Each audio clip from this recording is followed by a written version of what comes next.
Get over here! What a tune, mate, right? That's some good copyright-free stuff. Mate, I had the disco lights going a minute ago, but I took them off in case it made my cam go out of focus. It's almost nostalgic. It's brilliant. It's brilliant.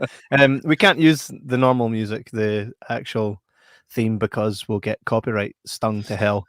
And I wouldn't want to really use the new theme because it sucked like hell. So on with the show today. As always, we will be bringing you entertainment for around an hour. But this week we are chatting about Mortal Kombat and the recent release of the newly made movie that is supposed to have everybody being like this, but did it. I'm joined again as always with J-Mac, but today we have a little bit of a surprise for you guys. You remember a couple of weeks ago we had on the show a martial artist himself. He made a movie called Checkmate that is on Amazon Prime, and you can all check it out. Giuseppe Lucarelli! There he is! Hey! Oh, yeah. Mate, how you doing, man? Good. Thanks for having me. It's great to have you back. And, we thought, what kind of movie would be great to have you back to kind of just shoot the shit with us. And, Mortal Kombat is filled with fighting. So eloquently put as well. Mortal Kombat's filled with fighting. Exactly. So it'll be good. For me, I kind of bring the nostalgic love of Mortal Kombat to the table here. J-Mac kind of brings the old guy sitting back with the pipe going, as a movie, and the way it was shot, but you get to bring the whole you get to kind of explain the artistry behind the fight scenes and all that kind of cool stuff, and give your opinion on what you would have done if you were, the fighting guy, the choreographer. That's the one. That's the word. The fighting guy. The fighting guy. Yeah, Kevin's levels of research on this have been extremely high, apparently. No, excuse me. You don't need to research something that you already know, right? Yeah, the fighting guy. hey, right? I'm the kind of guy that gets hands deep. What? Hands deep? Yeah. You can't. I'm like when I'm involved in something. Sometimes I just can't find the words, but you know exactly what I'm talking about, and we get shit done. So Giuseppe, if I ever do anything for you, I want to be titled the fighting guy. Mate, that's exactly absolutely. It. Right? We should change your name at the That's bottom. going to be in my contract. The fighting guy. It'd be good fun to go through. Yeah, just go through an entire kind of movie crew and just rename them for what their job actually is, instead of cinematographer, just like camera guy. Yeah. Doesn't that gaffer, like think about person. it? Does that not make so much more sense? Think of Not it, on a professional level. It does on a knowing what the guy does level. Professional. I mean, if he gets paid, right? That's professional. Yeah, so we're gonna. That's yeah. pretty much it. So I don't know about you guys, right? So I'll ask: is anybody that's watched any of our shows before, and we've kind of touched upon Mortal Kombat? I loved Mortal Kombat movies when I was a kid, and I always grew up playing the games. I wouldn't say. I mean, there's a level of you know what Mortal Kombat is. Then there was I played Mortal Kombat. Then there was I loved Mortal Kombat. Then there's I live and breathe Mortal Kombat. I don't live and breathe Mortal Kombat. I do know people that do, right? So I'm going to just say right now, they're over there and I'm away over here. So where do you guys sit? We'll start maybe with you, J-Mac. Where do you sit on the pole? The pole on the scale? Is that where we're going? Where do I sit on the scale? There we on go. fire tonight, on fire. On that scale, I would say that I'm a little bit further away than you. I did play the original Mortal Kombat game when it came out, because I was old enough by then to actually play the game. So I am very familiar with the original characters, and I did enjoy the original game, but since then I have had nothing to do with it at all since game one. So I've never even seen the 1995 movie from start to finish. So really? Yeah. I've seen some of it. I actually watched some of it quite recently, and I was like, no, this is not for me. That's That's gutting, J-Mac. So we're just going to move straight on to Giuseppe. Where do you sit on the Mortal Kombat scale? Oh, well, I don't actually know because I'm not where you are, but I did play the game, and I did see the first movie. My brother loves it. I was, yeah. I mean, it was what it was. So you got to look at it. It's all out of context now too. Because if I saw that movie now, I'd be like, they couldn't pay me to watch that. But in 1994, 5, whenever it was, we were kids and we're like, God, the fighting's, it was better than Street Fighter. Mate, that's not hard. Most YouTube videos are better than Street Fighter. Yeah, most bowel movements are better than Street Fighter. Checkmate was better than Street Fighter. Checkmate was better than Street Fighter. It was. For those of you who haven't seen it, check out Checkmate on Amazon Prime, directed by Giuseppe Lucarelli. Tubi. It's on Tubi now. Oh, and Tubi. I think Tubi's better. It works out better. I mean, anything works out better than Amazon Prime. So yeah, Tubi pays. Yeah, Tubi does pay us more. You still watch for free. That's class. So we've waited how many years? I'm not even going to do the maths on that, J-Mac, but long enough. I've grown up in the space of time that's taken me to see a remake. 26 years it's taken for them to remake Mortal Kombat. Now get this right. Mortal Kombat 1, brilliant, right? And this is young Kev talking. Mortal Kombat, amazing. Mortal Kombat Annihilation, changed all the actors. It's kind of all right. Like that was my thought growing up. Yeah, it was all right. Obviously, when I go back and watch now, I'm like, oh, right. But my memories of it and the nostalgic feelings still kind of keep them in high regards to me. So for 26 years later, right now, bear in mind, I spent many times listening to the theme song and playing the games and going, how cool would it be if they made a new one? How cool would it be if this, that? So I really anticipated this. This wasn't for me just, oh, they've made a new Mortal Kombat. This was, oh, they're making a new Mortal Kombat. Oh, and then it got me going and going and going and going. Right. So I was like, oh, this is going to be amazing. This is going to be great. And so 26 years later, and Simon McQuoid, is that how we say it? Is that how you say his name? He's the director. Is that how you say his name? Is it Simon McQuoid? Is it? Just give me a second on this. I'm looking this up. Let's see. Do you know what? It's probably right. That yes. It might be McQuaid or McQuaid maybe. Yeah, it looks like McQuaid. So yeah, we're laughing at you for nothing. It's a silly name. Yes. So Simon McQuoid directed and written. It was written by Greg Russo. It doesn't tell you exactly what budget went into it. I think that's something you need to pay a premium to find out. And it grossed 73.5 million. So that's a good shout that there's going to be a sequel, right? Yeah, I would say so. I can't imagine that a budget higher than that went into making that movie, if I'm right. I don't think so. It looks to me like maybe a 25 mil movie. I don't think it's. I think it's definitely its money back twice, at least twice. It's hard to tell with COVID because, like, before COVID, they would have pumped 50, 70, 80, some, who knows. But now, Yeah. I mean... Well, maybe they wouldn't have. I don't know. I mean, it's not Street Fighter. I wonder how many times Street Fighter is going to come up. They're going to make the best Street Fighter movie just because of this conversation. I hope. Screw you guys. It's like Ronaldo. You really get under his skin, and then he scores 14 goals. What do you mean they're going to make the best Street Fighter movie? They already have.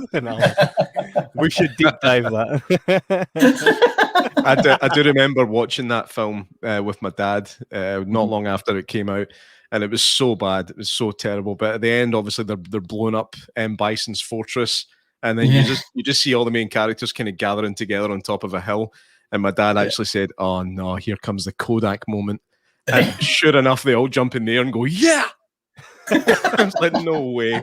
I love that. Oh, man. I remember being excited for that because Raul Julia, I mean, yes. He was amazing. And Yeah. then, you know, another one gone too young. Yeah, definitely. Yeah. And of course, Van Damme Van Damme was at the height of his popularity when that came out. So yeah. You mean until that came out? He made one. I think it was after it, Maximum Risk. That was probably my favorite Van Damme movie. And then everything after that, I don't know why it was. But yeah, something happened. There comes a time. There always comes a time. So this Mortal Kombat movie, right? To kind of catch everybody up at home. It's a new take on the Mortal Kombat franchise, and they've added a new character, a new main character, MMA fighter Ko Young. Which, by the way, I don't know if any of you guys have ever seen the source material or played the source material of Mortal Kombat, but one thing it doesn't lack is characters. to the point this movie, right, introduces them all like boom, boom, boom, boom. I kind of felt like that because if they've planned to do more, I would have liked them if held back. They did also with Johnny Cage. They didn't bring him into this one. They kind of teased that for the next.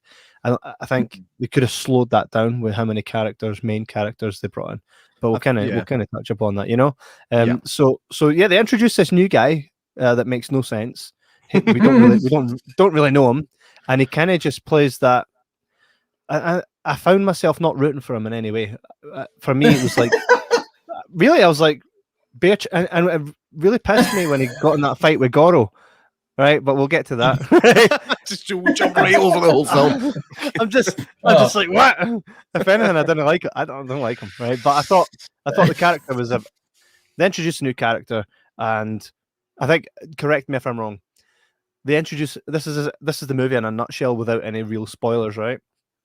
They introduced a new character, Ko Young, who has a family. He's like a down and out fighter who can't really fight. He's got a birthmark, so he's not that great a fighter. He keeps getting his ass handed to him by washed up guys that he's getting paid $200 for. The minute someone explains this isn't a tattoo, but it's actually an invitation to a tournament that you won't be able to fight in because Shang Tsung's gone about just killing everybody anyway, and Raiden can't actually do anything to help you because he's not allowed to. The rules state this, but Shang Tsung's breaking the rules and nothing's happening to him. So Raiden's just going to still stand by the rules, and you're going to get better the minute someone tells you. Then you're going to be able to kick ass. It's like literally a guy with 4 arms and a big muscly thing that rips people like they're a cheese string. Will fight you, and you'll just kick his ass. But remember Henry, like 20 minutes ago, who just kicked your ass, who was a washed-up fighter? You can't beat Henry. But Goro, yeah. I did struggle with that character. I mean, like I said, I'm not an aficionado for the lore of Mortal Kombat in any way, shape, or form. You don't need to be an aficionado, mate. Goro's got 4 arms and is massive. I know. What the fuck? Yeah, but I mean, Goro has a history of being weak. I'll explain that after Jake. Oh no, right. I think you should explain it now. Give me my turn, boy. You have the spotlight. Thank you very much. There it is. So, not being, like I said, a huge aficionado of the original lore of Mortal Kombat, I don't have a lot at stake with this, but I did know that character was completely made up, and I do also know that there is a plethora of characters that they could have chosen from to be the lead in the movie. So I don't understand this requirement to just shoehorn this meaningless character in, and not only that, pin the whole movie on him. It's a weird decision. Moving on. It makes sense. Yeah, building on that, I felt like it was. I did like this prequel kind of feeling, and I mean, for me, you had Ujio from The Last Samurai in the beginning. That was you cannot go wrong with him. Sanaka. Yes. Hiroyuki Sanada. Yeah. Yeah, thanks. Yeah, he's one of my favorite actors. Like, yeah. And he's real. Like when he moves, and you see it. Like you saw it in The Last Samurai, of course. All right. Yeah. I assume. I mean, I didn't realize it'd been almost 15 years now. I thought that came out like 5 years ago. You know what happened to my life? But but he fights with his whole body, like when he moves, and you see it just in that first sequence. Like he brought so much intensity to it. I was kind of hoping the whole movie would be built around him, but Oh, my spotlight. But yeah, I thought if the whole movie were built around him, I was hoping for that. But well, I love it. You said like not to give away any spoilers right after giving away the prime spoiler of the movie, the very last thing they do. Like, I'm not going to give anything away. That's what Kevin does, man. Yeah. I mean, I never told them that like Goro gets ripped in half or anything like that. It was just the now you idea. Fake To be fair, spoiler. they're here to see the review because I think everybody at this point has seen it. I'm going to assume they have. I mean, who comes to watch a review show without actually seeing the movie? Well, I mean, I haven't seen it. You're right. That would very much change the dynamics of this entire podcast if you hadn't seen it yet. Well, when you contacted me, I actually thought about not watching it and seeing how far we got through this without you guys realizing it, just BSing my way through it. But then I was like, I kind of want to see it. It's got Ujio, so.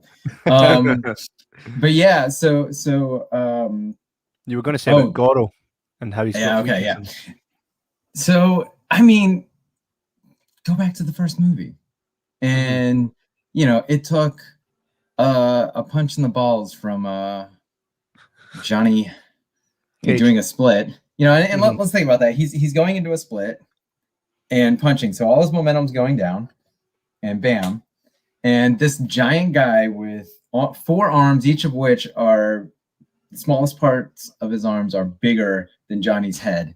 And that's all it takes for him to fall back into.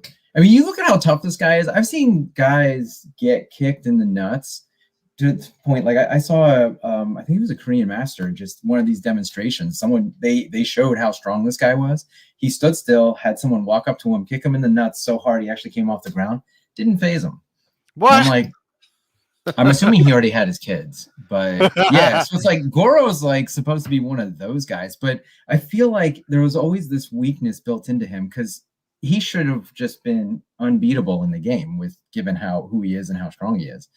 In my humble view of him. So yeah, I feel like Goro was probably the prime person to fight. He has a glass chin. That's what it is. Apparently it's his nuts. And in this one, I actually I feel like I kind of checked out. I didn't check out, but I don't know. When Goro died, I was kind of like, oh, what happened? Okay, well, he's turned into the Falcon. Yes, I thought he was gonna have wings and everything, but then he got gold. Yeah, it did look a bit Aquaman. So yeah. Here's the thing, though, right? In Johnny Cage's defense, right? If you played the game, you see that when Johnny punches, it's like it almost like times by 5 again and again. So it's like the most powerful punch. His arms turn green. He goes, and that sends you literally right. So if we're going to assume that that's one of those punches to the balls, and the balls being anyone's weakest, right? Even Goro's face goes like that. he sells it, right? So we're going to assume that. Also, previous to that, we see Goro ripping up motherfuckers left, right, and center, right? So he gets a chance to at least shine. It kind of seems like Shang Tsung's kind of summoned him from this statue, right? And it kind of comes out and is like, whoa! And then he gets his ass kicked. It's like, no, right? And if there's going to be a sequel, I want to see Goro again. Speaking about Goro was probably one of the most obvious CGI moments of the film. Now, to me, the CGI for Goro wasn't much better than the Scorpion King in The Mummy 2. Yeah, I thought it was pretty poor, considering how good all the Sub-Zero stuff is. I think they cheaped out on Goro. Well, let's kind of look at the casting. That's a good we were kind of having a look at who was cast in this movie, because I think the initial casting for the first movie, don't see anything wrong with it. I know that Christopher Lambert isn't exactly Asian, and I suppose Raiden is not exactly Asian or at all. He's French. Right? But he can play a Scotsman, he can play a Chinese lord. Right. He is badass though, right? And if you look at the initial game back on the Nintendo Entertainment System, you couldn't exactly see that Raiden was Asian because all you could see was a big figure with white hair, blue eyes, and a hat. So, I mean, I don't know what the word for that is. What's that kind of hat? It's like a sun hat almost. I think it like is. It is like a Chinese sun hat, but I don't know what Aye. it's called. If anybody watching knows what it's called, let me know. Yeah.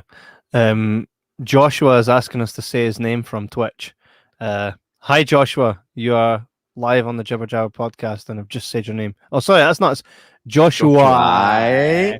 Finish him. I think he said first. He said, "Are you live?" Right, and then I'm like, "Yes." In the comments, he's like, "Say my name, then." What next? I know. It's like is this some kind of? This is going to turn into like Saw 10. Yeah. I know. You have 3 minutes to prepare. But, the casting of this I thought was really good. I thought the initial one in the original movie was. I'm trying to think if there was any character of this that I would thought quite bad casting, but I have a few. You got one. Okay, I have a few. Yeah, first of all, the guy that plays, in fact, both Liu Kang and Kung Lao are so uncharismatic and wooden that I couldn't see past it. I don't know who I would put in their place. That's another issue. I can't say this person would have done it better because the guys were good martial artists. There's no denying that, and this is one of the movies where the martial arts is probably more important than the acting and in the grand scheme of things.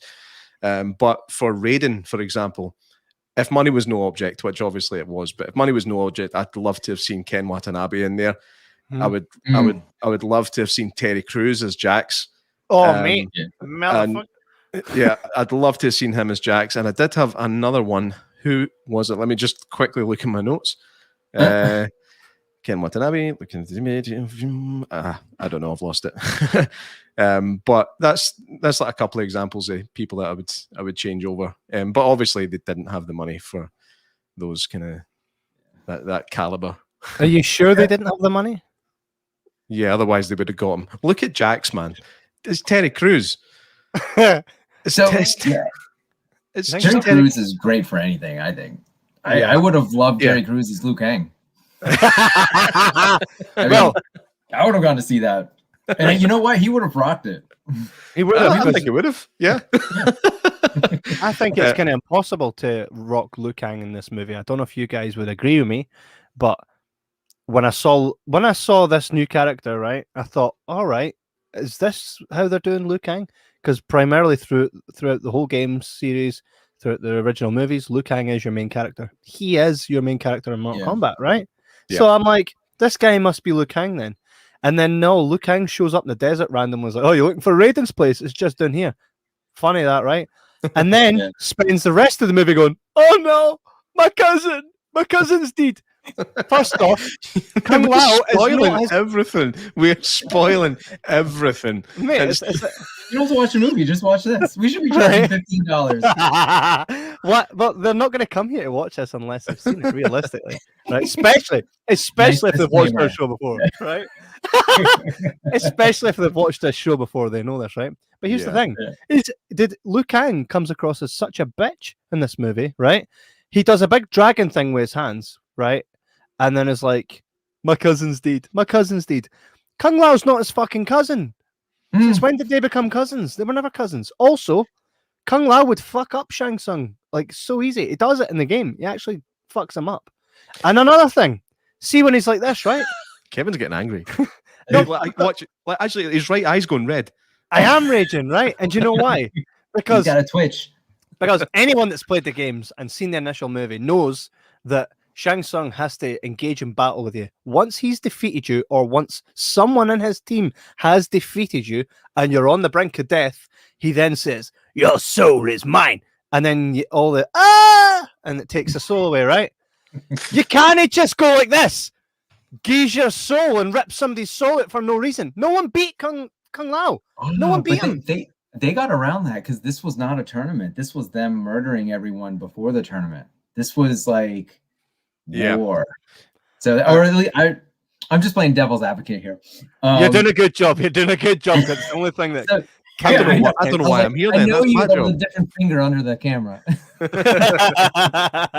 Yeah, like Kung Lao, I feel like they did that because like he was so good. They pulled the alien, you know. They kill every alien movie. They kill the strong leader who's already got his shit together because that character has to disappear or they're gonna be fine because that guy's around. Yeah. You know, so like it's always the captain. You know, at least the first 4 alien movies. I don't know about the They you know. could have had Goro kill him first, right? Yeah.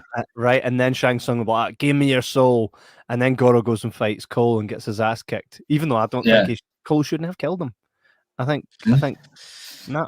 Well, I mean, I don't think Cole killed him. I think the death blow was done by his wife in that axe. Yeah. So his wife killed him. That's even worse. I'm telling you, he's got a glass jaw. He does. It's an axe to the back, or his balls, or you know, maybe he's. I don't know. He I guess the first movie didn't count, so no, not in this. Yeah, well, Shang Tsung's back, so. And speaking of that, I have a question. This guy's all powerful. Why the hell is his like main office on this random cliff where everyone has to like nice view, but do you want to be hanging out there all the time? I mean, that just seems boring as hell. That's got to get cold at some point, you know. Yeah. I can't imagine Shang Tsung sitting wrapped in a tartan blanket. I should have chosen a better location. Yeah. I feel like they did that because if I recall from the game, going back almost 30 years, that one of the boards felt like that. So I feel like they tried to like, oh, this is where, but you know, if he's bringing all his people and all his legions, you can't fit them on that little bridge for one. So he's got to go somewhere to handle that. And I know he can teleport worlds, so I don't know. Me. I was one like, of the main just meeting up there.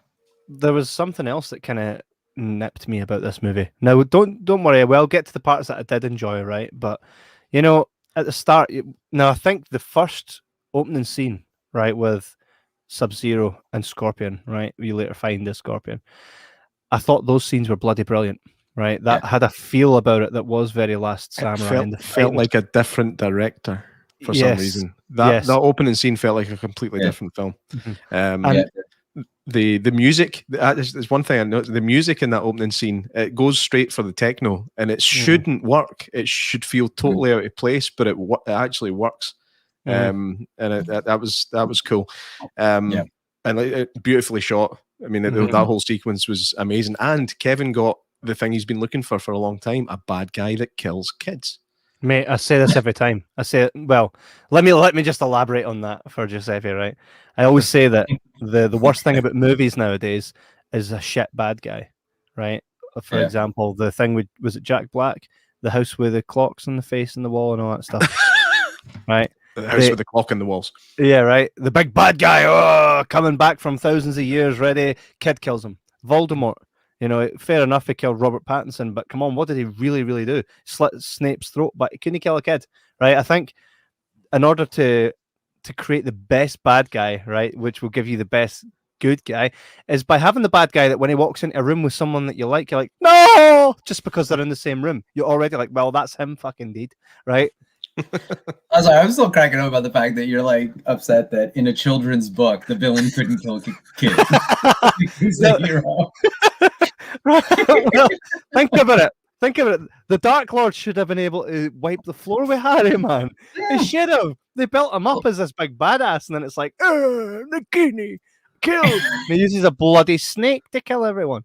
Well, Harry was genius because he just waited till Voldemort was old as shit. Because how many hours are those 17 movies? And it's like, you know, by the end of the movie, it's been 70 years, it feels like. Yeah, well, I guess I wasn't the biggest fan. I don't know. Well, here's the thing, right? This is one of the things that I love about this movie is Sub-Zero is just a fucking badass. Yeah, he comes in. He feels like the main villain. I think he overtakes Shang Tsung's presence.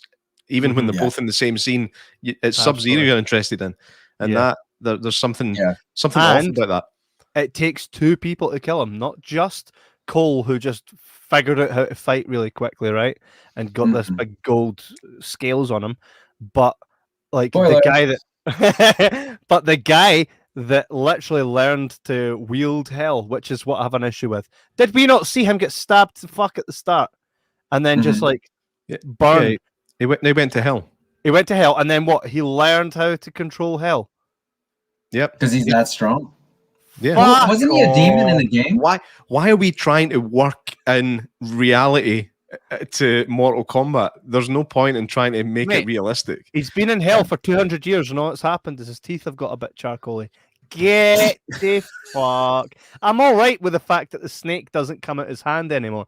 Cool with that. That's an actual. They've gone more logical with the fucking with the way that he kills people. But hey, this guy like learned to wield hell, right? To his. Come on, man. So he comes back out of nowhere, right? No one ages, by the way. No one ages in 200 years. So that must just be a non-Earth thing. So if you don't live on Earth and you live in another realm, you don't age. You only age when you go to Earth. And is that right? Picking that up. Yeah, that's why we're trying to go to Mars so much. Yeah, I mean, you only age on Earth. Right? So he comes back. And by the way, right, this is one thing I say to everybody. See, when they brought a new Mortal Kombat movie out, I said, has to have this. Right? It has to have this, or doesn't matter how good it is. I'm like, nah, wasn't as good as it could have been. There needed to be a big fight with the theme song playing, like right, where everybody's just kicking fuck at each other. Didn't happen. Raging. Well, I think that could be something that's going to happen when the inevitable sequel comes out. This film, it definitely has its issues, right? Obviously, Kevin's pointing out a lot of them, but there is a lot of things to enjoy in there as well. Like we said, the opening scene is fantastic, and then we get quite quickly introduced to Kano, who he just steals the entire movie. And it's funny because I remember him in the game being a bit of a. So I would never play as Kano. It was never. You know, I didn't ever want to. It didn't interest me. I always played Liu Kang because he looked like Bruce Lee. In the original game anyway. But yeah, I think Kano, there's actually a meme going around saying that the actor who played Kano, Josh Lawson, has been hospitalized with back injuries after carrying an entire movie. And I think it definitely rings true in this. He completely steals the show. His dialogue is the only strong dialogue in the movie.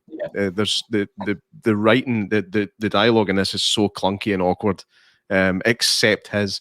It's just the part where he's first getting introduced, and then I think Cole says to Sonia, you don't even have a mark, and you just hear him going wah wah wah. just moments. It's just him in the background saying funny shit, and I love all his stuff. It's really good.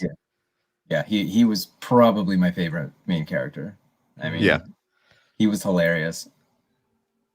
Killed him off though. I have nothing. Yeah. I think I didn't want him to turn bad, to be honest. I liked him being a kind of lovable rogue. I think kind of turning the tides late on in the movie and getting him to switch sides was a bit of a cheap move. But again, he was still entertaining after he changed sides. So I don't know. It's hard to know how to feel about it. Kano initially. He initially done in Sonia Blade's partner because he was like a really bad drug lord, and him and Sonia Blade had this long going feud forever, and he was an absolute piece of shit. And what happened to his eye was robotic. He had to, because he'd been in like a fight, he had to kind of get that stuff made, and he kind of is half robotic. So they kind of moved away from what Kano actually was. When I first saw it, I was like, wow. And I thought I was fine with that. Are you making Kano a good guy? And because the way they'd done it, if they'd left him a good guy, I'd be like, I'm actually all right with that. Yeah, it would have been fine.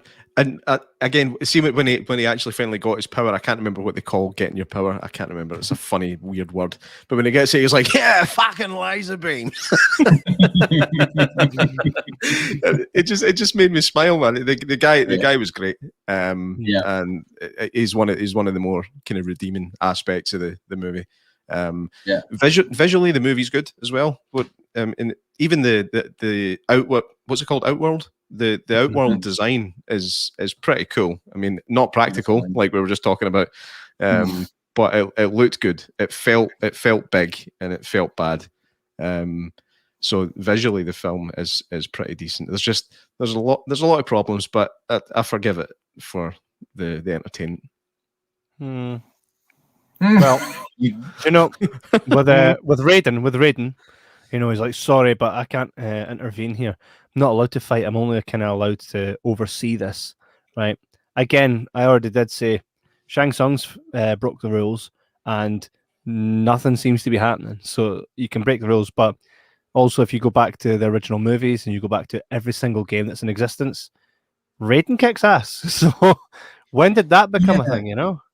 And I feel like they were trying to, like, I don't know, create more, make it a more dire circumstance for Cole and all this. And, you know, if Raiden could get involved, he could protect him the whole time. But I'm like, they could have had, you know, Raiden chasing, you know, them, or they could have had him so involved, you know, like fighting the sorcerer or him being like taken down or something that there could, I think it would have been an easy fix to avoid some of the,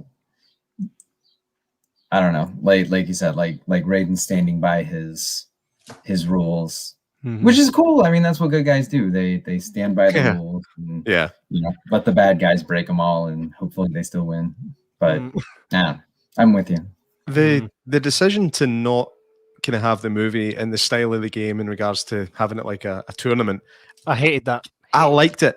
I actually liked it, and I'll tell you why.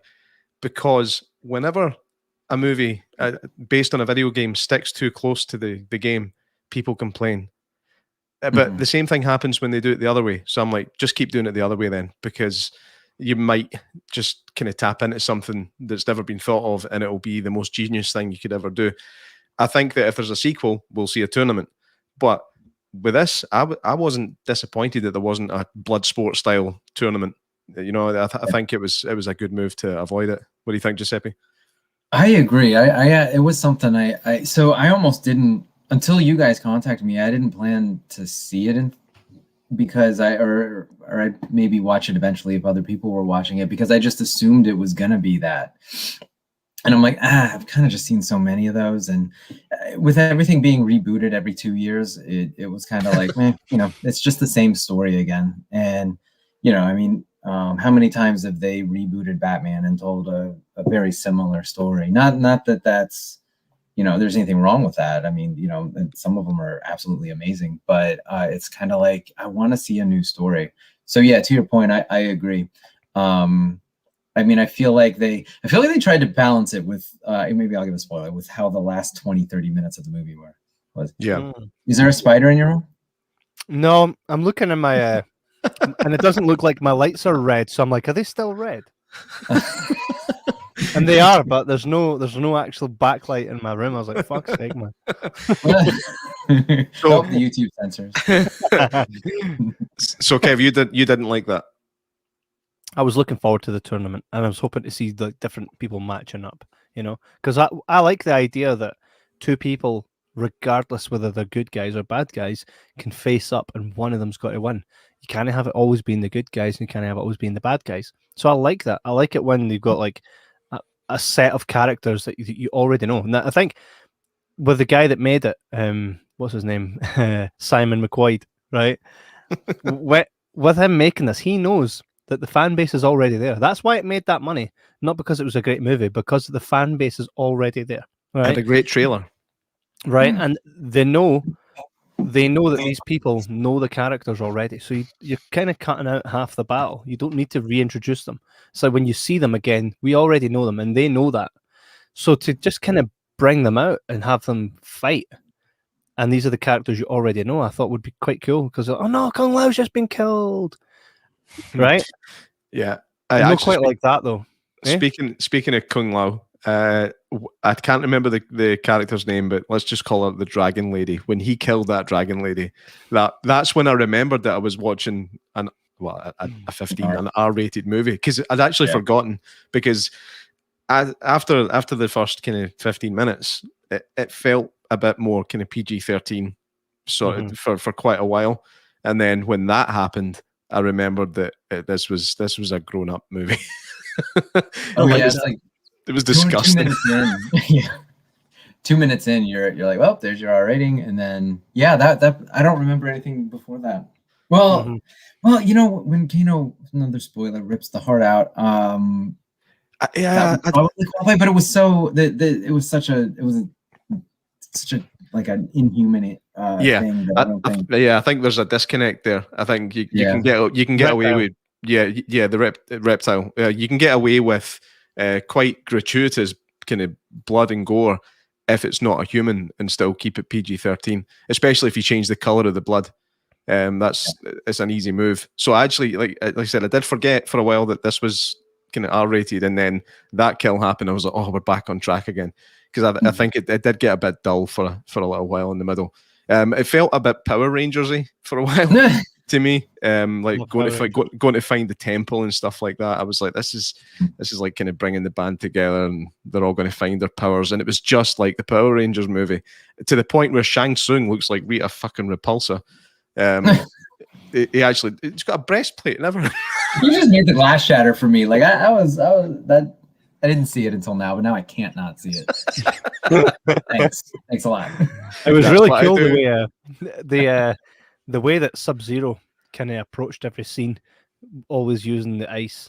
And you know that scene where he's walking in the street and he makes everything icy, and then he picks it up and just throws it. Yeah, stuff like that, man. That was class. I think it was cool. Do you think he was almost too powerful though? Like he seemed to have kind of almost telekinetic abilities and everything. And I think it didn't feel like just the guy that can control ice from the original game. Well, wait a minute. What else did he do that wasn't controlling ice?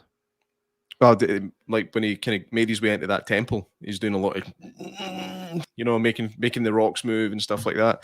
To me, that looked more like telekinesis than control. Yeah, because I thought Shang Tsung was the one that was teleporting them all and doing all that crazy stuff, because he's a sorcerer. Sub-Zero made his way in first. Yeah, but did he not use ice in any way? I don't think so. I think he just hit the elevator button and it opened up. But... just he's standing in the elevator. It's going ding ding ding ding yeah. ding ding ding ding. A music version of the theme tune. That'd be. Well, yeah, the theme song, right? Was very drum and bass. Do you not think? Like the remake of it. I don't know. In the so the original theme to Mortal Kombat, the dun, dun, dun, dun, dun, dun, dun, dun, dun, it just, I've always had a weird, I don't know if this is gonna make glass shatter or people are gonna just think I'm dumb, but I feel like they ripped off "Come On Eileen." It's like dun, dun, dun, dun, dun, dun, dun, dun, dun, dun, dun, dun, dun, dun. You know, I don't know. I just always hear "Come On Eileen" when it's going, and so I was okay with it changing. And you know, it also was that in beginning, you got so hooked on the intro that I actually thought I liked how the music in the beginning, and so maybe they pulled the Netflix, right? They put all the money in the first part of the movie, they get you hooked. And then when you hit that 21st minute, when statistically they're going to watch the rest of the movie, there's no money put into that. So it's all like talking and ominous and this weird ending. And then, it's like $50 million into the first 20 minutes, $5 into the rest. There's my Netflix thing. So that's I've never noticed that before. I'm going to notice it every time now. So yeah, it's like there's a pattern. I had to get you back. The pattern of the shows. All about the money. But yeah, no, I just hear "Come On Eileen" every time I hear that original theme, and it's all in my head. And I don't know if someone did that to me, or I just did it to myself. But I was listening to a lot of 80s and the 90s, so maybe I don't know. But yeah, I can't say I've ever heard that. I mean, you've never heard "Come On Eileen"?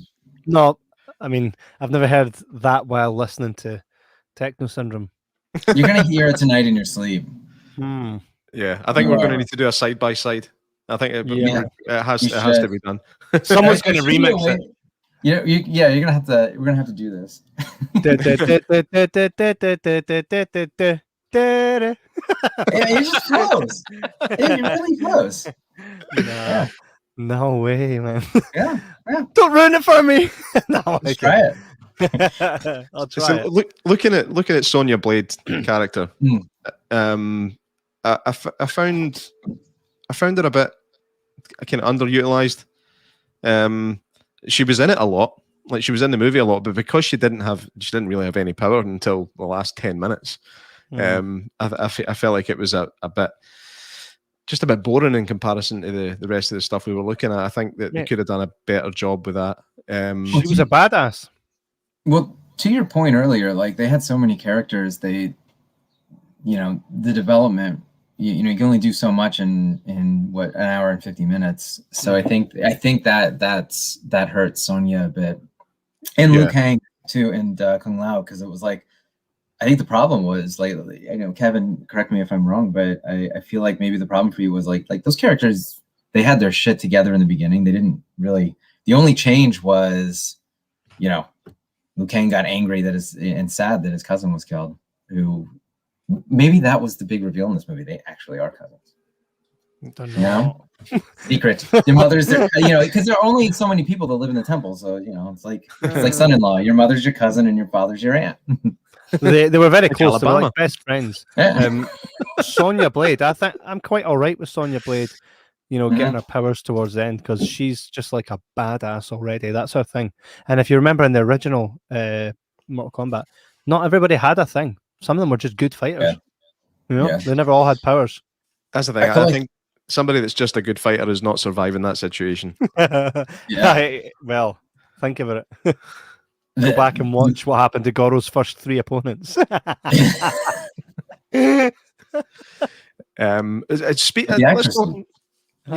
Let's talk about the fight choreography. Going to put this. Let's put this one to you, Giuseppe. Like what I would say, like I said earlier on, I felt like the first 15 minutes was by a different director. I felt that fight choreography with Yu-Gi-Oh! I forgot his real name again. Was really, I mean, that stuff was really good. A lot of nice kind of wide shots showing the true abilities of the actors or the martial artists that are in the movie. A lot of modern kind of martial arts movies, in quotes, it's all tight shots and quick cuts. There was less of that in this movie than I've seen in more recent movies, and I was quite happy with that. But what's your take on it? Well, I think that was like, I was actually really happy with the cast. All jokes aside, from it was so much more believable than the first movie. I'm on the spot. It was so much more believable than the first. I mean, like Sonya Blade, I thought her, watching her in this movie, like you said, she looked like much more of a badass. Well, that's really credit to the actress and the, I feel like her abilities gave the cinematographers more to work with. And those tight shots, a lot of times that's messy because they're trying to make it look, it's not, they say they want you to feel like you're in the middle of it, but it's really because I saw some of this in the original movie. They did do some wide shots, and the moves just, it was more the angle than the actor, but the moves weren't, they didn't look anything special. Like when you watch Bruce Lee move, they like, I mean, you could have a tripod set up and he can just, run the show. But in that first movie, because of the way they shot the wider shots, sometimes it just looked really slow. And some of that was the fight choreography. But with this cast, like I felt like Sonya Blade in 1995 was, she was cast because she's a great actress. But it was very soft. I didn't believe her as the character. Like she was actually one of the best fighters in the universe. And whereas in this one, and I did like that she, had to earn her stripes, as it were. But I felt like that was much more believable. But yeah, the fighting in this overall, especially in that first piece, it's just, and that's what those cast members really brought. Like, yeah. Kev, I think, well, I liked it because a lot of it was people getting stabbed and blood pissing out of their neck and stuff. That stuff, for me, I don't see that often. I'm like, yes. So I like that cool stuff. I thought the way that they used Sub-Zero every time he fought someone. You see that part where he hits Scorpion and Scorpion's blood pisses out and he grabs it, turns it into ice and then fucks him up with it. I'm like, yeah, that's gangster. That's gangster. Yeah. It's annoying that was given away in the trailer though.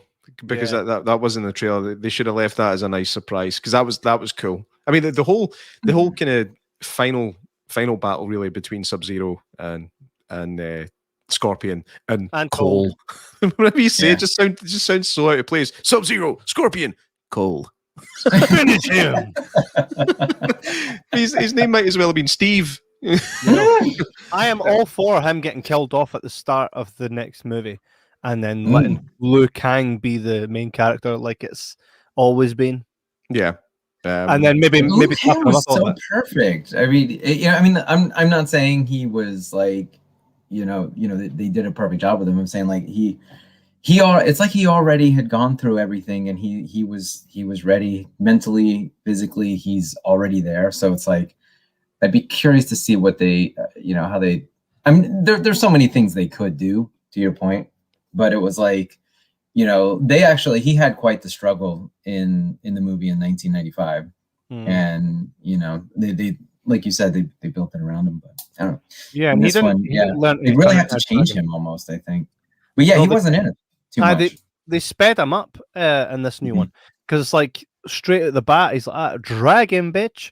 It took him the second movie initially to learn how to do all this stuff. Do you know the bit where they first meet him in the desert, and then Kano just says something mildly cheeky to him, and he fireballs him, and he fireballs him, knocks him on his ass, and then goes, "I am not your enemy." It's like, you just fucking fireballed me for being a bit cheeky.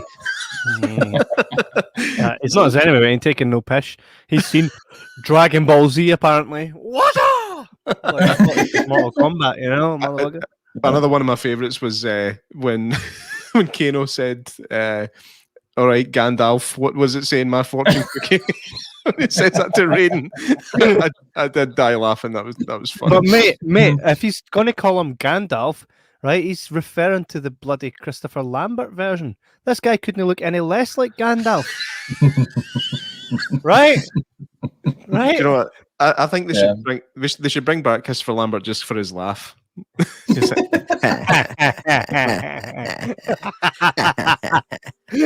is him. Oh man, that was the original Raiden. Loved it.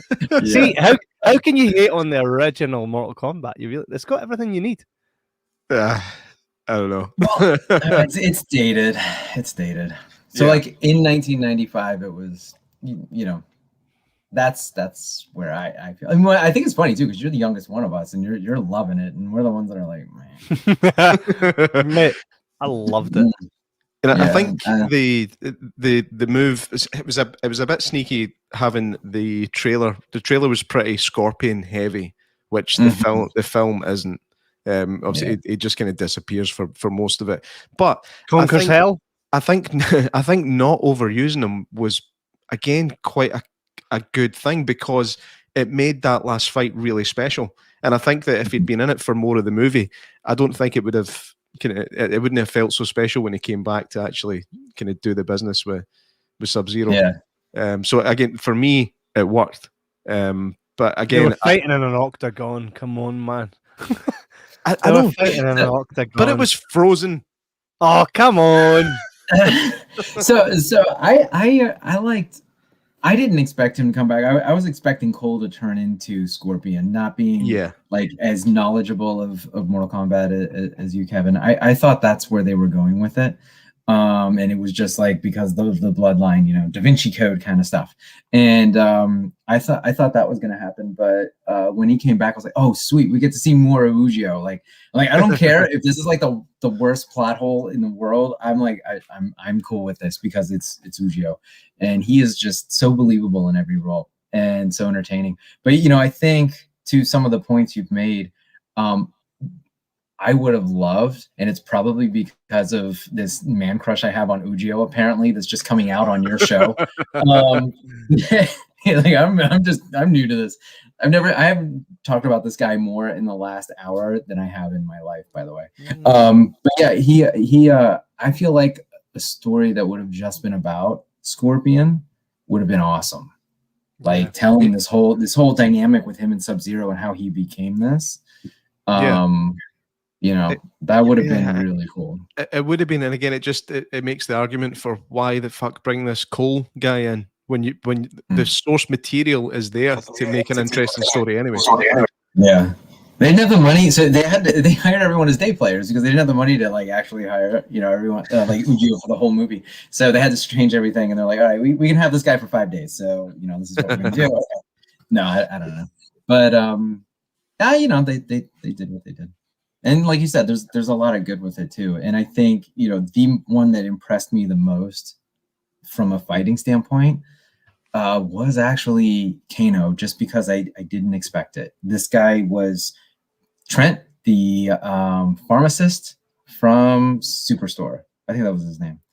And I love great, mate. That is a great show. Yeah. Do you see that part where the guy's like that?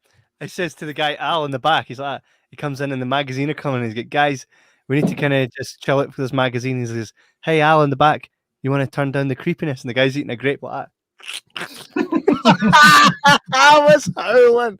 Great show, by the way. And that is him. That is the pharmacist, isn't it? And he's very lean in that. And then he kind of disappears from the show around season 3 or season 4, and they don't ever say why or anything. I think he left to beef up for Mortal Kombat.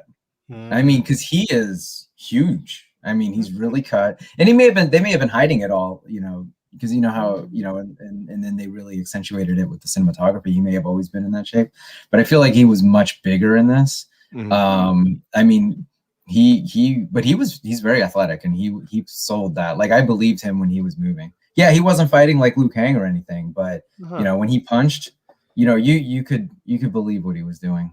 Yeah, it was like a well-trained brawler almost. Yeah. But yeah, you can see military style hand-to-hand combat by the looks of it. And exactly. And when he was fighting Liu Kang in the pit, and he kept getting his legs swept out. That was my favorite fight scene. He gets him swept out twice, and then the third time he jumps and he's like, ah! And as he's landing, he sees him time him to sweep his legs out again, and he's just like, oh fuck. the Australian accent is the perfect accent for saying the word fuck. It sounds funny. I mean, it's like he gets swept and he gets up. He gets swept, he gets up. He goes to sweep, he jumps, lands, and then before he sweeps him again, like you said, he's like, ah, fuck. And it's just funny. Just the accent is funny. I'm sorry, Australians, there's nothing you can do about it. Mate, they say that about us. We're the new Australian, the Scottish, right? Yeah. So Braveheart won 5 awards, I think, because of the Scottish accent. Because all the scenes in it that are hilarious. I mean, just an epic movie. It's got everything, and the Scottish accent just does it. I mean, Brendan Gleason was my favorite character. Well, the Crazy Irishman. I know that's not Scottish, but he was great too. But Stephen, he was great. By the way, that guy has been in loads of stuff since then, but looks like a totally different person. Yeah. I don't recognize him. Did he was a real historic? He was playing a real historic character too. I thought they just made him up for the movie. No, didn't know that. That was actually a real guy. You mean they actually did something right in that movie? I mean, I hate Braveheart. No, it's only one of my favorite films. I was like, yeah, that's what made me think of it back. All right, you can't see my hand pointing. How do I wait? That's the wrong way. It's that's there we go. I was just picking your nose. But, so but anyway, I mean, I think that this movie, it doesn't have a lot to offer, but it's not terrible. I think it was entertaining. It did make me laugh. It slowed down for a bit in the middle. It underused some aspects of some characters, but it was entertaining enough that I don't regret watching it. It's a kind of 5.5 or 6 out of 10 for me, I think. I felt like I went in with my expectations were for the first movie. So sorry, Kevin, but I was pleasantly surprised overall. There was a big disappointment for me, and that's that they didn't.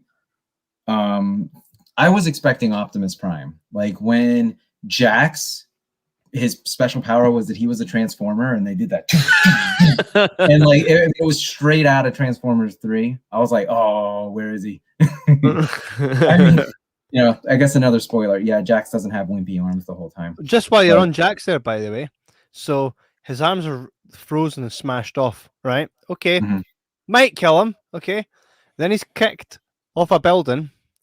Probably would kill him. No. We just don't get any explanation as to why he's in Raiden's temple on a bed. Because Raiden... No, but here's the thing. Raiden hadn't met Sonya, right? Who was Jack's friend. So Sonya had no reason to be with Raiden because she didn't have a tattoo. So Raiden hadn't met Sonya. So why did he pick up Jax? Because he was marked. Come on. No, that's it. I'm right. Because he was marked. I think that's but that there's like some disconnect there. Because your logic's right, Kevin. I think your feeling's right, but so I'm trying to put my finger on it. Because why couldn't Raiden just teleport everyone then? Why did they have to go through all that fighting with Sub-Zero if he could randomly get him? Because they had because they're kind of, it's like they're being collected, and then at the same time they have to take this journey and follow Kano, because it's the only way they can get Kano there.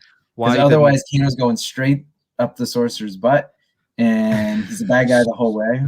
Sonya's with Kano on our way to Raiden's temple. When she gets there, Jax is already there. This is the whole why didn't Sam and Frodo just jump on the eagle and fly to Mordor? It's exactly the same thing. There has to be a journey and a story. I can explain that because those big we'll do that in another one.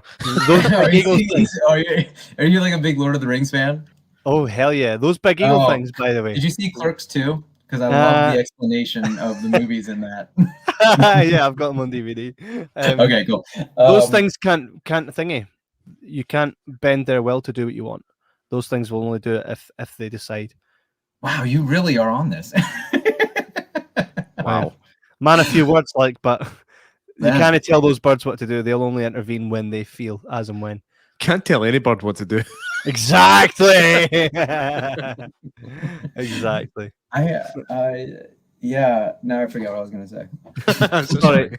It was basically what your overall thought of the movie was. You saying you were pleasantly surprised, and you felt bad that Jax didn't turn into Optimus Prime, which he fucking should have, because that would have made as much sense as everything else.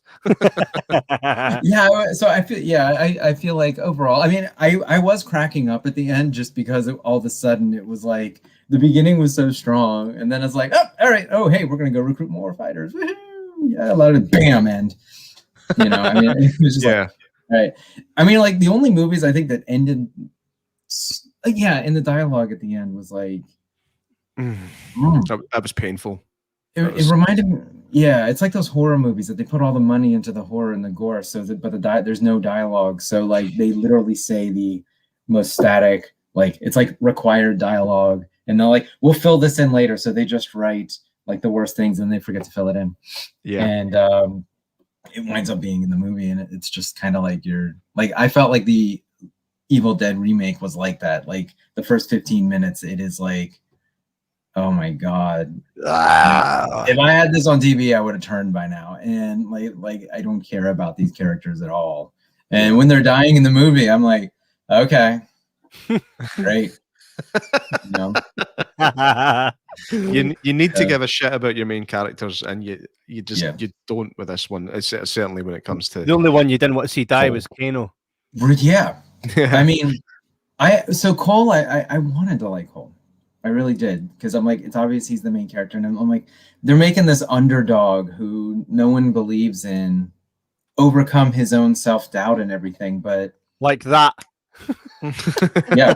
Well, he needed the golden shield, but I guess the unitard. I don't know what it was. He had this. Devil had card on it. But it was like, I was waiting for the Captain America shield to come in. I mean, they had the perfect opportunity to just morph everything, and because you had Transformers, you had Avengers, I mean, and then like, but to the end, it was just kind of like, oh, we're done. There'll be another one. It was like that. It was. It just kind of ended too suddenly. It ended far too suddenly. The only movie that did that right was Die Hard 3. I mean, the Die Hard series kind of is like action, raw credits. Yeah. Samuel L. Jackson in that movie was awesome, and the ending scene with him and Bruce Willis in the ambulance. But it was like it was like that, but it was great. Again, you have good dialogue. Good dialogue. Yeah. If you're going to end a film that quickly, it has to end on good dialogue. Yeah. But yeah, maybe Die Hard. Die Hard with Avengers is one that we can do one day. I fucking love that movie. That one's great. Call me. Yeah. Oh yeah, absolutely. Yeah. I've watched that like 30 times. I might have beaten you. 4.0 was good. Yeah, 4.0 was good. Was good. Was it? This is my favorite bit. You just took out that helicopter with a car. I was out of bullets. Yes. Oh yeah, because that's the one where I feel like these series they tend to go into fantasy at some point, because that's the one where he was riding the F-22, right? Is it? Yeah, and he jumps off the bridge and stuff. Yeah. In theory, okay, something like, I don't want to say crazier things have happened, but I'm sure they have. Like I in the what was it? I think it was like 10 years ago. Someone fell 100 feet out of a plane. Their parachute it didn't work, or something was wrong, and they fell, but they bounced and survived. Don't try it. Don't.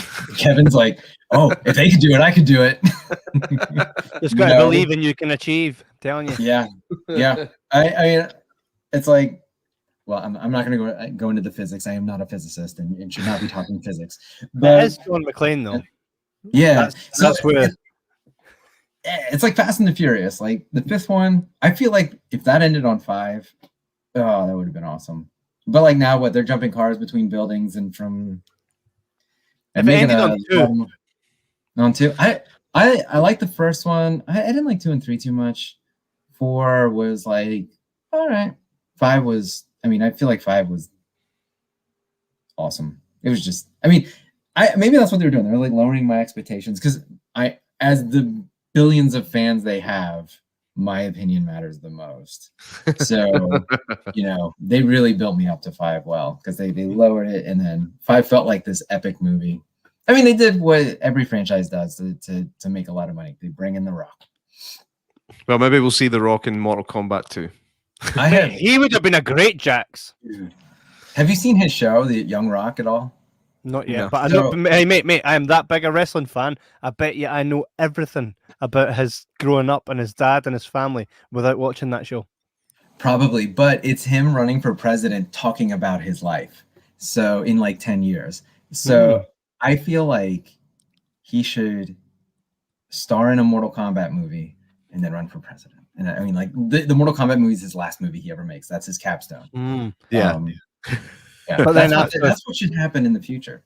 That's kind of like with Arnie. We always knew he'd come back to movies eventually. Just had to get the politics out of the way. I think he would do the exact same. The Rock would win. He would win an election. Probably. Stranger things have happened. So, yeah, definitely. Yeah, he could probably run in like 14 different countries and win. That's true. I mean, it's like soccer in the Olympics. Like, you have to play for your country, but you have a choice until you're 21, or like if you've only played for a B team in Serie A, you can still play, or you can make your, how there's always some way to make you a citizen, and suddenly, yes. I mean, Lionel Messi, Cristiano Ronaldo can play for any country in the world. They will gladly make them a citizen, and I feel like, well, as you guys well know, the rules at that age are a little different, but once you've played that many times for a country, but yeah, you got guys like Thiago Motta, who I think he bounced between Brazil and Italy for a bit before he committed. So the key is to just try and get as many citizenships as you can, and you can rule the world. Yeah. But the first step is to do Mortal Kombat 2. Starring The Rock. I mean, there is going to be one, and I think that if and when there is another movie, I think they have an opportunity to fix the issues with this one. But it certainly gave people an appetite for it, I would say. Yeah. Kevin's in disagreement. It gave me mate. Just knowing they were making another one gave me an appetite for it. Seeing what they've done, I think some of the casting has been class, been really good, but I don't know. I think you've killed off Kano and Kung Lao. I think we know that Johnny Cage is coming next. Depending on who plays him, we'll see. I think the Miz from WWE is in the running to play Johnny Cage. But I don't know. All the guys that you kind of wanted to see, you kind of saw them in this one, with an exception of a few. I think And the fact that we've still got Shang Tsung kind of shows that they may be doing more than one. Because when Shang Tsung gets done in eventually by Liu Kang, we then get Shao Kahn, who's a whole different bad guy, right? So again, it would be really cool to see all that stuff, but I don't know. I just don't know if I trust them. Well, we just need to wait and see. Yeah. That's the bottom line. We can't control this stuff. You know, this is just three guys with opinions. But yeah. I feel like they're gonna make 3 or 4, and then when it fizzles out, they're gonna reboot it again, and you'll get all your characters back, Kevin. And but I feel like a positive of it was it really did feel like a preview of what's to come. Yes, so it felt like they made the prequel first. Although I really hope they make a Scorpion story. That would be awesome. Well, he still exists. He's still alive. He's still alive in the movie, and even if he wasn't, I'm sure he'd find a way to come back anyway because he seems to be good at doing that. So yeah, well, I feel like of any of the characters in the movie, like because his story was kind of this whole baseline of the beginning, and it was all setting up for Cole, but I feel like I don't know, maybe even a prequel that kind of tells something between. I don't know. I'm spitballing here, but I feel like Kano would have been another one. I think if they could do a prequel about him a little bit, they could just make a Kano movie, and I bet it would make megabucks. Yeah, if they create a universe out of it, which is, they seem to do it. They seem to do it with everything these days. So there is already a universe. It does exist. There are many dimensions here. Yeah, true. Who are all the other worlds? Because it's only like Mortal Kombat has a ton of worlds that all come together, and that world's the worst. Mm-hmm. Have they just not knowing the lore? Have they taken over everything but Earth? No, they're taking over a lot, but Earth seems to be the one that they need to do it 9 times, a random number, right? They need to take over for the 9th time. Allows, and once they've won the tournament for the 9th time, they can then invade and take it over. But Raiden's like, hell no, boy, I'm going to stand here and not do anything and just kind of watch and tell you can't do it. And I know I can teleport people at any point without my own will, but I'm only allowed to do it sometimes, not all the time. It's like the world's worst backseat driver. Exactly. And then when it all goes tits up, he'll be like, I told you. Like, fucking help then. They even say it in the movie. They're like, he's like, I'm not allowed to, I'm not allowed to break the rules. They're like, but Shang Tsung's doing it. He's like, be right back. It's like nothing's happened. Nothing happened to Shang Tsung. He's just doing it and he's getting away with it. So and you just gave me another one. Sorry, I didn't mean to jump on that, but there's no way Raiden couldn't have teleported Kung Lao away. I mean, it was like he's got all this, he's doing all this stuff, and all of a sudden it's like they got to suck someone's soul. So let's take their best warrior. So now we don't know if they'll actually win, but we know they're gonna win because otherwise they can't make the sequel. Or maybe the sequel is Outworld versus Earth, like taking over Earth. They're not even going to the tournament. Kevin, there's no tournament. I know. I know. I never saw a tournament. Never saw the tournament. There's not going to ever be one. 2, 3. It's going to be Outworld versus Earth, the armies. I think the tournament thing has been done to death now. They can't make a tournament movie anymore. Kevin's so mad. Look at him. He's turning red. It's unfortunate because those movies are awesome. Obviously, Bloodsport, fucking Kickboxer, a lot of Van Damme stuff. The Quest, Enter the Dragon, even Enter the Dragon was a tournament movie. And then best of the best. See, this American Samurai. Oh Christ! You're gonna watch them all tonight. But I think that for a modern audience, it probably just won't work. Just to have a straight up tournament, people want more. So I think it's always going to have this kind of weird format where it's almost like a tournament, but not a tournament. And I really respected the fact that they didn't go for that because that is how the whole story is set up, and they decided to be like, hey, we've won 9, we want to win our 10th, so we're gonna go it's like Juve, right? Like this was their hardest year, and there's no reason they shouldn't have won. Given, I mean, you play them on FIFA, and like you can have it on the hardest setting and actually win. And I don't play FIFA that well, but I always pick Juve or Piedmont Calcio. Sorry, and like because it's an amazing team, and then they're like, I mean, we don't even know if they're gonna. I feel like after what's happened, but yeah, I think. I mean, I like that they were like, hey, I love it too, because it's like they have no champions. They have like, Earth has nothing. This is like their weakest tournament ever, but we got to go murder them because unlucky 10. The prophecy told. It's always the prophecy. Yeah. Prophecy foretold this little hobbit who could. Exactly. and what we've learned from history. He's never going to let me on the show again. What I've learned from prophecies is that they always come true regardless what you throw at it. So you should stop trying to just destroy prophecies because it happens, right? Yeah, it's prophecies. A prophecy is a certainty. It's a fate.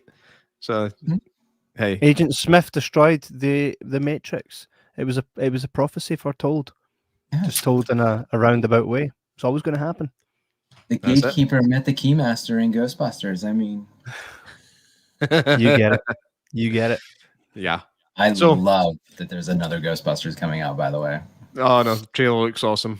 It does. I hope it's good. I really, really hope it's good. If it's not, it will be sorely hurt in the heart and the butt. Well, this one is done by Evan Reitman, so.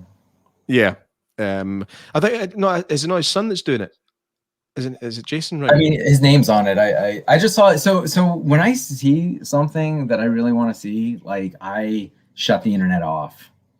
Right. I go into my interests and I take my favorite things off it because I don't want all the spoilers. I don't want to know. I really enjoyed the movie Serenity as a sci-fi, space thriller. Because it's great and I love the sense of humor, but I feel like Kano would have been awesome in that. Now I'm going to put Kano in everything. But, I didn't know anything about it. So I was with some friends and they're like, hey, let's go see Serenity. And I'm like, I feel like this is a weird titled movie for 3 guys to watch on the Thursday night. It sounds like a rom-com. Yeah. I was like, should I buy a ticket for a different movie? But no, I was like, this is, pleasantly surprised. So like, I don't like it when the trailer gives everything away. I want to be a little excited about it and then find out in the movie. And Mortal Kombat did that for me because I think I only saw the trailer once. And not knowing the story as well as Kevin, I like when that whole intro section started and the whole story about Scorpion, I was like, oh, cool beans. I stay away from trailers as well. The fact there is a trailer gets me excited, but then I try and stay away from it unless it's a Star Wars trailer. Then I was just like, yeah, I'm a trailer fiend. I do enjoy a good trailer. I look forward to the trailer for Mortal Kombat 2. Yeah, it's going to happen. It's going to happen. It's going to happen next year. They're already making it. Yeah, they've made the trailer. They don't even have a script for the movie yet, but they're already making the trailer. I know what that's like. Yeah. Anyway. So yeah, I think we've pretty much exhausted all avenues here. So I think it seems to be it was decent but not great. It was pretty middle of the road, but not a waste of time by any means. I would agree with that. Yeah, I think it was I didn't feel like it was money not well spent. I mean, I walked out of the theater happy. I also saw it in the theater on cool. A Tuesday. Yeah, because it was like Tuesday. I was very careful, and no one was in there.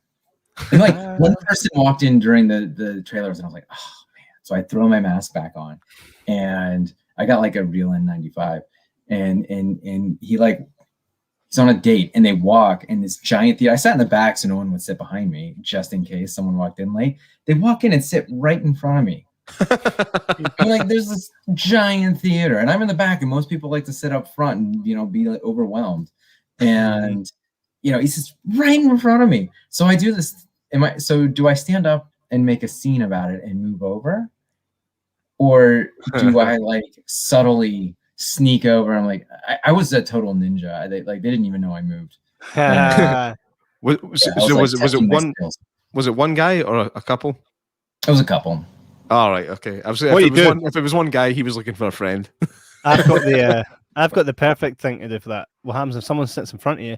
You lie back, put one foot on her seat, one foot on his seat, and then you start shaking. Sorry, but that's just how I roll. If you don't like it, you can find another seat. What? Who are you calling a prick?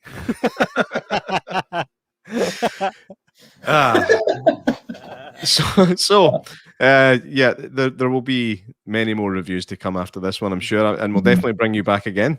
Let's do it. By the way, I'll just say right now, we should do the Last Samurai. We should watch that and come together, three of us, and do an actual deep dive on it. I don't even happily do that. Yeah, just let me know.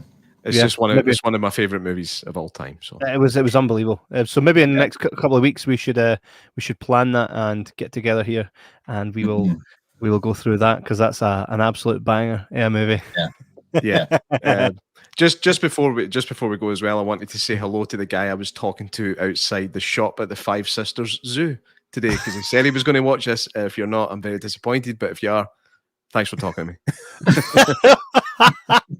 Yeah, Jordan got noticed for the first time. I did. It was funny. He was kind of, I think he was kind of looking at his phone and looking at me. It's like, I think he'd seen this and Googled it, and then he's obviously been like, that's that fucking guy.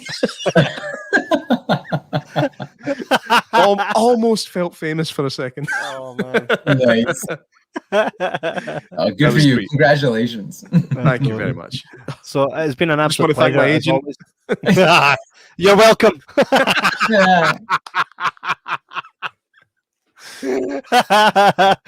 So it's been again, Giuseppe, it's been a pleasure to have you on.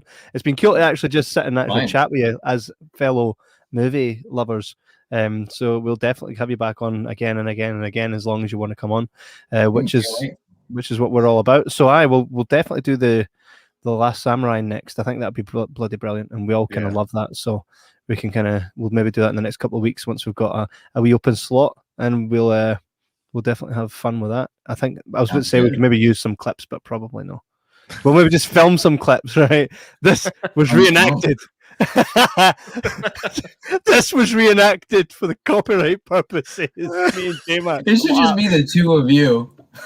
Like we would just sellotape oven trays to ourselves holding a couple of sticks. Mate, right? We're gonna have to do it now that it's been said, and we'll get his reaction, right? We'll take like 5 scenes and refilm them in the best way possible that we can, right? And you have to guess.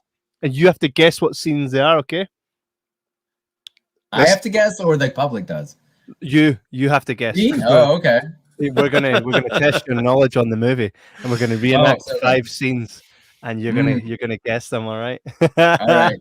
Great idea, right, J-Mac? That's a great idea. I'm begging your pardon, sir, but shove it up your ass. Brilliant. So again, I feel like they're going to be all the scenes with Tom Cruise and the sister. I think we should do those. I'm just going to lie on the ground and scream "Sake" for 5 days. It's Sake. Brilliant. So again, thanks to everybody at home for watching. It's been an absolute pleasure to speak to Giuseppe again tonight and to talk about Mortal Kombat. Even though it was, for me, it was all right, but it's great to talk about it. And Mortal Kombat on the whole is something we all love, so it's been great to kind of do that. So make sure to check back with us next Sunday. We always go live on a Sunday. Chat with us. Make sure to follow Giuseppe. Giuseppe, you can find you on Twitter, eh? I'm on Facebook, and I guess I'm on Instagram though. Facebook's probably best. Yeah. And check out Checkmate, Giuseppe's movie. You can watch that. He wrote it, and he's actually in it as well. And it's a good movie. Right, exactly. It's on Amazon Prime, but we should tell you to watch it on YouTube because support the artists. All right, that's the way. Absolutely. So we'll see you guys next week. Again, Kevin Wells here, J-Mac, and Giuseppe Lucarelli. Good night, ladies and gents. Goodbye.